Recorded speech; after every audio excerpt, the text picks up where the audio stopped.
Buenas tardes, mi nombre es Juan Pablo Sánchez, estudiante en licenciatura en lenguas extranjeras con énfasis en inglés de la UNAT.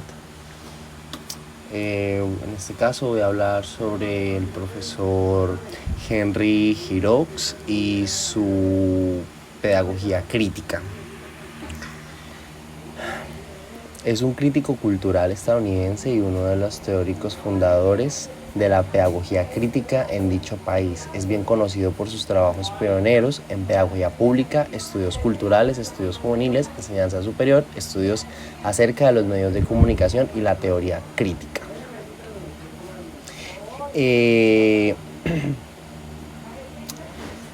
Sus teorías se basan en la importancia de que las estrategias didácticas promuevan el pensamiento crítico del alumno y tengan en cuenta un contexto de democracia, justicia social, poder cultural y comunidad.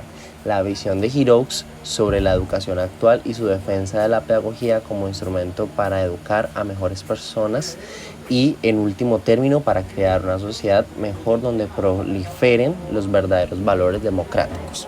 La educación, según Henry, primero, la educación se ve afectada de manera muy profunda por las grandes fuerzas políticas y corporativas. No se puede hablar de educación sin hablar de las grandes estructuras políticas, económicas, culturales y sociales en las que se enmarca y se ejerce una presión sobre la enseñanza y los docentes que no pueden obviarse.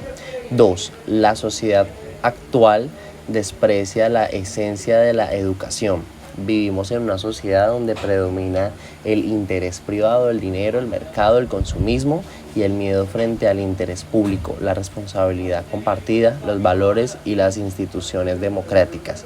Esto acaba con la comunidad, la justicia, la igualdad y el bien común, y por el camino elimina la educación entendida como un bien público y la pedagogía como práctica empoderadora.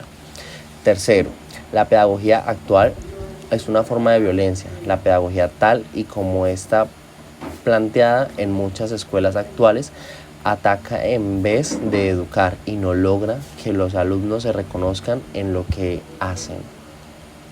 La multitud de pruebas, exámenes, modelos de aprendizaje que apagan la chispa crítica y crean espacios sin ningún tipo de imaginación, los sistemas de organización represivos y basados en el castigo, la memorización y el conformismo crean un ambiente donde los alumnos comprenden rápidamente que en la escuela es un lugar desagradable y que no existe nada parecido a la satisfacción de aprender. Cuarto, la educación debe ser comprometida, crítica y revolucionaria. Hay que ver la educación como algo más que un diploma o instrumento para conseguir trabajo al servicio de la cultura de la empresa. Debemos recuperar el papel que la enseñanza ha tenido históricamente como herramienta para desarrollar la capacidad crítica, utilizarla para que los alumnos sean agentes comprometidos con el mundo, preocupados por afrontar asuntos sociales esenciales y dispuestos a profundizar y extender el significado de la práctica de una democracia radical y revolucionaria. Quinto, el pensamiento crítico está en peligro. En la sociedad actual, pensar se convierte en algo peligroso, al igual que los sitios donde se promueve el pensamiento, y como señaló Goya en uno de sus grabados, el sueño de la razón produce monstruos. Hay que desarrollar formas de pedagogía crítica que sean capaces de desafiar las crecientes políticas y prácticas antidemocráticas y que permitan imaginar una alternativa a la sociedad actual, inmersa en la desigualdad, la degradación del medio ambiente y el encubrimiento de la guerra y la militarización como ideales nacionales. Sexto, la educación no solo ocurre en las escuelas, hay multitud de instituciones, desde los medios de comunicación hasta los nuevos espacios digitales, que forman parte de la llamada pedagogía pública y resultan primordiales para expandir y permitir la voluntad cívica y política o para acallarla. Séptimo, hay que repensar la educación para que sea un instrumento democrático. Debemos preguntarnos qué debe lograr la educación en una democracia que trabajó debe hacer los educadores para crear las condiciones económicas, políticas y éticas que permitan dotar a los jóvenes de las capacidades necesarias para pensar, preguntarse, dudar, imaginar lo inimaginable y, en consecuencia, para que ellos mismos defiendan la importancia de la educación como herramienta inspiradora e impulsora de ciudadanos críticamente implicados y socialmente responsables.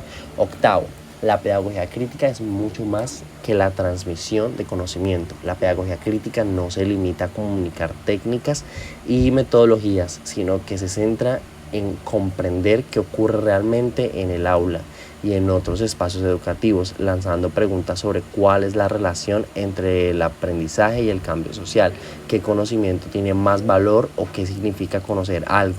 Pone el énfasis en la reflexión crítica, crea un puente entre el aprendizaje y la vida cotidiana, entiende la conexión entre poder y aprendizaje y amplía los derechos democráticos y la identidad. Noveno, los profesores tienen una gran responsabilidad en el desarrollo de la pedagogía crítica, pero no siempre pueden ejercerla.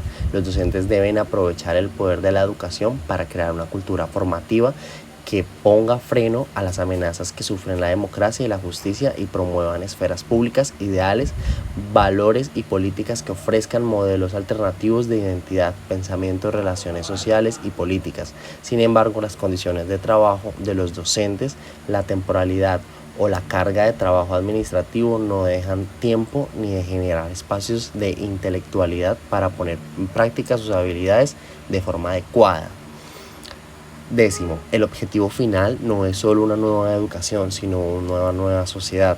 No solo debemos imaginar que reformamos una sociedad que está rota, sino que necesitamos un nuevo tipo de sociedad, un nuevo discurso, unas nuevas instituciones, y para empezar a hacerlo debemos tomarnos en serio la educación y sus implicaciones, comprender que con la pedagogía no solo estamos modificando el conocimiento, sino que estamos influyendo en las conciencia y la percepción y tenemos el poder de crear nuevas subjetividades que no se defiendan a sí mismas por el precio de mercado. Listo, muchas gracias. Espero que todo haya quedado muy claro.